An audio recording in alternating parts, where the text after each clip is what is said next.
গণৰাজ্য দিৱসৰ প্ৰাকক্ষণত শিৱসাগৰত এক চাঞ্চল্যকৰ ঘটনা সংঘটিত হৈছে। শিৱসাগৰ নগৰৰ সমীপৰ ডিমৌ ৰাজমাইত সদায় পূৰ্বে বহাৰ দৰে দেওবাৰে এখন বজাৰ বহে আৰু সেই বজাৰলৈ আহিছিল ডিমৌৰ শুকান পুখুৰীৰ পৰা এগৰাকী ব্যক্তি। তেখেতৰ নিজৰ পালচাৰ এখন নিজৰ যিখন ব্যক্তিগত পালচাৰ, সেই পালচাৰখনৰ লগত তেওঁ ভতিজাকৰ সৈতে ৰাজমাইলৈ বজাৰ কৰিবলৈ আহিছিল আৰু বজাৰ কৰিবৰ কাৰণে তেওঁ নিজৰ বাইকখন পথৰ কাষতে ৰখাই তেওঁ বজাৰ কৰি আছিল আৰু বজাৰ কৰি থকাৰ সময়তে তেওঁলোকে দেখিলে যে এজন যুৱকে তেওঁলোকৰ যিখন পালচাৰ বাইক, সেই পালচাৰ বাইকখন তেওঁলোকে ঠেলি আচলতে তেওঁলোকে শিৱসাগৰ দিশে লৈ গৈ আছে আৰু সেই দৃশ্যটো দেখি তেওঁলোকে তৎমুহূৰ্ততে আচলতে চিঞৰ-বাখৰ লগালে, চুৰ বুলি চিঞৰ-বাখৰ লগালত যিজন যুৱকে যিজন বাইক চুৰে আচলতে যিখন বাইকখন ঠেলি লৈছিল, চিঞৰ-বাখৰ কৰা দেখি তেওঁ বাইকখন তৎমুহূৰ্ততে ষ্টাৰ্ট কৰি তাৰ পৰা তেওঁ পলায়ন কৰে আৰু যেতিয়া তেওঁ বাইকখন ষ্টাৰ্ট কৰে সেই মুহূৰ্ততে বাইকখনত আৰু এটা বাইক চোৰ আচলতে জঁপিয়াই বাইকখনত উঠে আৰু তাৰ পৰা নিৰ্বিঘ্নে আচলতে পলায়ন কৰে আৰু সেই যিটো সমগ্ৰ ঘটনা চিঞৰ-বাখৰত তাতে আন এজন যুৱক আছিল, যিজন যুৱকৰ নাম আছিল মুস্তাকুৰ। তেওঁ সমগ্ৰ ঘটনাটো পৰিলক্ষিত কৰি তেওঁ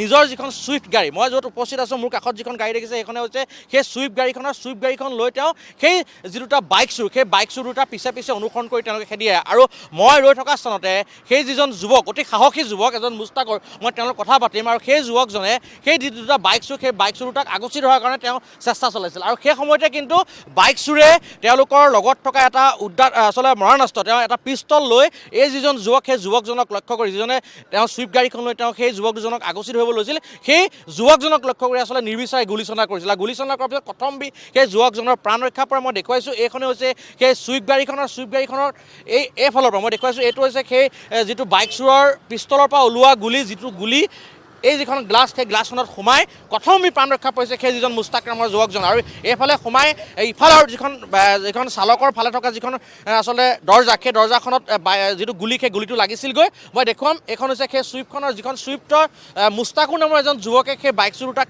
খেদি আহিছিল আৰু খেদি এই যিডোখৰ স্থান, সেই স্থানডোখৰতে বাইক চোৰ দুটাক তেওঁ আগচি ধৰিবলৈ চেষ্টা কৰিছিল আৰু আগচি ধৰিবলৈ চেষ্টা কৰাৰ সময়তে বাইক চোৰ দুটাই যুৱকজনক লক্ষ্য কৰি গুলীয়াইছিল আৰু গুলীওৱাৰ ফলতে দেখিছে এইফালে যিটো গুলী, সেই গুলীটো সোমাই এই যিখন দৰ্জা, সেই দৰ্জাত গুলীটো লাগিছিল আৰু প্ৰথমবি প্ৰাণ ৰক্ষা পৰিছিল। মোৰ লগত আছে সেই মুস্তাকুৰ নামৰ যুৱকজন, মই তেওঁৰ ওচৰলৈ আহিম, তেওঁৰ পৰা মই সমগ্ৰ যিটো ঘটনা, সেই ঘটনাৰ মই সবিশেষ জানিবলৈ মই চেষ্টা কৰিম। এইডোখৰ স্থানতে আচলতে গুলীটো লাগিছিল আহি পেলাই ইয়াত, এইডোখৰ স্থান মই দেখুৱাইছোঁ, ইফালৰ পৰা গুলীটো আহি ইয়াতে লাগিছিল আৰু প্ৰথমবি তেওঁ চিটত শুই পৰি তেওঁ প্ৰথমবি নিজৰ যিটো প্ৰাণ, সেই প্ৰাণ ৰক্ষা পাইছে। এইজন হৈছে মুস্তাকুৰ নামৰ যিজন যুৱক। মই যুৱকজনৰ ওচৰলৈ আহিছোঁ। সমগ্ৰ ঘটনাটো আপোনাৰ চকুৰ সন্মুখত কেনেদৰে হৈছিল, কেনেদৰে আপুনি খেদি আহিছিল আৰু খেদি অহাৰ পিছত যেতিয়া আপুনি আগচি ধৰাৰ সময়ত কেনেদৰে আপোনাক গুলীয়াইছিল? মই ডিমৌ গৈ আছিলোঁ, ডিমৌ গৈ থাকোঁতে ৰাজমাই গৰু বজাৰৰ ওচৰতে চুৰ বুলি চিঞৰোতে মই গাড়ীখন ঘূৰাই খেদি আহিলোঁ। আহোঁতে মোৰ গাঁও জাপি সজিয়াত মই আগুচি ধৰোঁতে তেওঁলোকে মোক গুলি মাৰি দিয়ে আৰু তেতিয়া মই চিটটো হাওলাই পৰি দিওঁ। তেওঁলোক তাৰপিছত পলালে, মই ভয়তে এৰি দিলোঁ আৰু তেওঁলোকক যাব দিলোঁ। আপুনি ইফালৰ পৰা আহি আছিলে মানে? মই ডিমৌলৈ গৈ আছিলোঁ। মানে আপুনি সমগ্ৰ ঘটনা দেখিলোঁ। দেখি পেলাই আপুনি গাড়ীখন ঘূৰাই দিলে? ঘূৰাই দিলোঁ, খেদি আহিলোঁ তেওঁলোকক। খেদিছে আপুনি? মই ৰাজমাইৰ পৰা আমাৰ জাপিজালৈকে খেদি আহিছোঁ। খেদি আহি মই আগুচি ধৰোঁতে মোক ইয়াত গুলি মাৰে। যুৱকজনৰ কিমানমান বয়স হ'ব এনে? আপুনি ভালকৈ নেদেখিলে, হয়তো আপোনাক যদি গুলিয়াই দিলে আপুনি? মই ইমান ভালকৈ ধৰিব পৰা নাই, কিন্তু বৰ বেছি বয়সৰ ল'ৰা নহয়। গুলি আপোনাক লক্ষ্য কৰি গুলিয়াইছে? মোক লক্ষ্য কৰি গুলিয়াইছে। আপুনি চিটটোত মানে পৰি দিয়ে, আপুনি পৰি দিয়াৰ কাৰণে মই বাচিলোঁ, নহ'লে ইমান দেৰি মই হেৰিয়ে হ'লোহেঁতেন। আচ্ছা, কিমান সময়ৰ ঘটনা হ'ব এইটো? 12টা 11:30 বজাত আহিছে আৰু তেনেকুৱাতে। তাৰপিছত আপোনাক যেতিয়া আপোনাক গুলিয়াবলৈ সিহঁতি এইফালে শিৱসাগৰ টাউনলৈ পলাই গুচি গ'ল। মই পুনৰবাৰ কৈছোঁ, এইজনে হৈছে সেই সাহসী যুৱক, যিজন যুৱকে অতি সাহসিকতাৰে তেওঁ যেতিয়া সমগ্ৰ ঘটনাটো তেওঁ চকুৰ আগত দেখিলে যে দুটা বাইক চোৰে এখন বাইক লৈ পলায়ন কৰিছে, সেই মুহূৰ্ততে তেওঁ যিহেতু ডিমৌ দিশে গৈ আছিল, তেওঁ তৎমুহূৰ্ততে গাড়ীৰ যিটো দিশ সলনি কৰিছিল আৰু তেওঁ সেই যুৱক দুজনক, সেই বাইক চোৰ দুটাক অনুসৰণ কৰি তেওঁ খেদি আহিছিল আৰু খেদি আহি তেওঁ এই যি জাপি সজা এই যিডোখৰ ঠাই, সেই ঠাইডোখৰতে তেওঁ আগচি ল'ব লৈছিল, কিন্তু আগচি ধৰিব লওঁতেই বাইক চোৰ দুটাৰ লগত থকা পিষ্টল, সেই পিষ্টলটোৱে আচলতে এই মুস্তাকুৰ নামৰ যিজন যুৱক, সেই যুৱকজনক গুলিয়াই দিছিল। গুলিওৱাৰ ফলত এটা গুলি ইফালৰ পৰা ইখন দৰ্জাই সোমাই, ইখন গ্লাছে সোমাই এইখন দৰ্জাত আচলতে লাগিছিল আৰু প্ৰথমবি তেওঁ চিটত হালি পৰি তেওঁ নিজৰ প্ৰাণ ৰক্ষা পৰিছিল। এজন সাহসী যুৱক। মই পুনৰ কৈছোঁ, মোৰ লগত সেই যি দুজন ব্যক্তিৰ বাইকখন লৈ গ'ল ইতিমধ্যে, সেই ব্যক্তি দুজনো মোৰ লগত আছে। মই তেখেতৰ পৰা কিছু কথা জানিবলৈ চেষ্টা কৰিম, যিহেতু কেনেদৰে তেওঁৰ বাইকখন চোৰে লৈ যাবলৈ সক্ষম হ'ল। আপোনাৰ নামটো প্ৰথমতে? মোৰ নাম বিমান ৰায়। গোটেই ঘটনাটো কি হ'ল? মানে মই ৰাজমাৰীত বজাৰ কৰিবলৈ আহিছিলোঁ, পালচাৰ বাইকখন লৈ আহিছিলোঁ। আহি মানে সেই ৰাস্তা ছাইডত থৈছোঁ আৰু থৈ বজাৰ কৰি আছিলোঁ। কৰি থাকোঁতে মানে মোৰ ভতিজাটোৰ লগত আহিছে।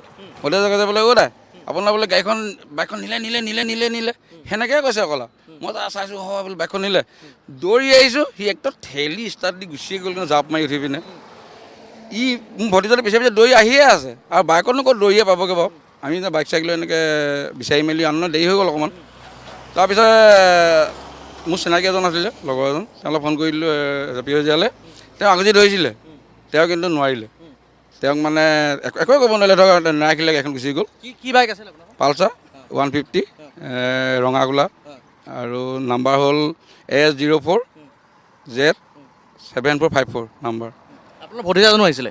লগত আছিলে। মই যিজন ভতিজাকে আচলতে খেদি গৈছিল, মই সেই ভতিজাকজনৰ কিছু বক্তব্যলৈ চেষ্টা কৰিম। মই পুনৰ কৈছোঁ, এজন সাহসী যুৱক, যিজন সাহসী যুৱকে অতি সাহসিকতাৰে তেওঁ সেই বাইক চুৰ দুটাক খেদি গৈছিল। তেওঁ হয়তো গম পোৱা নাছিল যে বাইক চুৰ দুটাৰ হাতত এটা পিষ্টল আছিল, যিটো পিষ্টলেৰে লক্ষ্য কৰি সেই যুৱকজনলৈ গুলি কৰিছিল। কিন্তু অতিশয় এটা গুৰুত্বপূৰ্ণ কথা, যিহেতু কাইলৈ গণৰাজ্য দিৱসক লৈ বৰ্তমান এক পানী নসৰকা নিৰাপত্তা ব্যৱস্থা গঢ়ি তুলিছে সমগ্ৰ ৰাজ্যখনত। বিশেষ শিৱসাগৰতো দিনে নিশাই আচলতে তালাচী চলাইছে, বিভিন্ন গাড়ীবিলাক তালাচী চলাইছে। আৰু তেনেকুৱা ক্ষেত্ৰত কেনেদৰে দুটা চোৰে লগত পিষ্টল লৈ আচলতে ৰাজমাই যিহেতু দেওবাৰে এখন ডাঙৰ বজাৰ বহে, তাত বিভিন্ন ধৰণৰ লোকৰ সমাগম হয়, বহু লোকৰ সমাগম হয়। তাত কেনেদৰে নিবিঘ্নে আচলতে সেই বাইক চোৰ দুটাই ঘূৰি ফুৰিবলৈ কেনেদৰে সুবিধা পালে, সেইটো এটা কিন্তু ডাঙৰ প্ৰশ্ন। মই পুনৰ কৈছোঁ, যিহেতু গণৰাজ্য দিৱস কাইলৈ, আৰু গণৰাজ্য দিৱসৰ কেন্দ্ৰ কৰি বৰ্তমান এক পানী নসৰকা নিৰাপত্তা ব্যৱস্থা গঢ়ি তুলিছে। আৰু সেই ক্ষেত্ৰত কেনেদৰে দুটা বাইক চোৰে উন্মুক্ত পিষ্টল লৈ কেনেদৰে ৰাজমাইৰ দৰে এটা বজাৰ অঞ্চলত কেনেদৰে ঘূৰি ফুৰিবলৈ পালে, বা এখন বাইক কেনেদৰে সকলোৰে সন্মুখৰ পৰা গুলিয়াই লৈ গ'ল, সেয়া কিন্তু অতি বিচাৰ্য বিষয়। মই পুনৰ এই যিজন ভতিজাকে বাইকৰ যিজন গৰাকী, সেই গৰাকীজনৰ ভতিজাক আছিলে, ভতিজাকজনে বহু দূৰ সেই বাইক চোৰ দুটা খেদি গৈছিল। মই তেওঁৰ ওচৰলৈ আহিম। কি হৈছিল আৰু আপুনি খেদি গৈছিল? বাইক চোৰ দুটা কিমানমান বয়সৰ হ'ব বাৰু? বয়স মানে 40 বছৰ 35 বছৰমানৰ বয়সৰ হ'ব, শকতকৈ ক'লাকৈ আছে।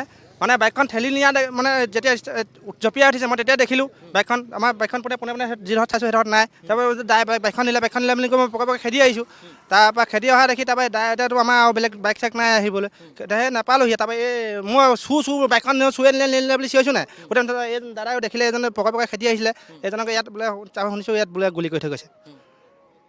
মই পুনৰবাৰ কৈছোঁ যে আৰক্ষীয়ে পানী নসৰকা এক নিৰাপত্তা ব্যৱস্থা গঢ়ি তুলিছে 26 জানুৱাৰী কেন্দ্ৰ কৰি, গণৰাজ্য দিৱস কেন্দ্ৰ কৰি। কিন্তু কেনেকৈ ডিমৌৰ ৰাজমাইৰ দৰে এটা সদাব্যস্ত অঞ্চল, য'ত নেকি দেওবাৰে যথেষ্ট লোকৰ সমাগম হয়, তাত দুটা চোৰে নিবিঘ্নে পিষ্টল লৈ তেওঁলোকে ঘূৰা পকা কৰি এখন বাইক লৈ গৈছে, এজন যুৱকক লক্ষ্য কৰি গুলিয়াই থৈ গৈছে। আৰক্ষী ক'ত আছিল?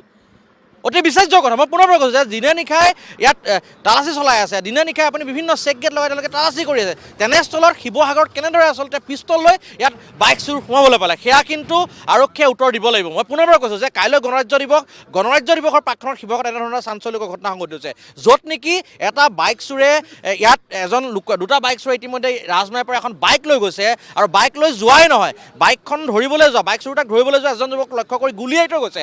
কথম্বি যুৱকজনৰ যিজন মুস্তাকুৰ নামৰ যিজন যুৱক, সেই যুৱকজনৰ কথমে প্ৰাণ ৰক্ষা পৰিছে। তেনেস্থলত আৰক্ষীয়ে কি কৰি আছিল?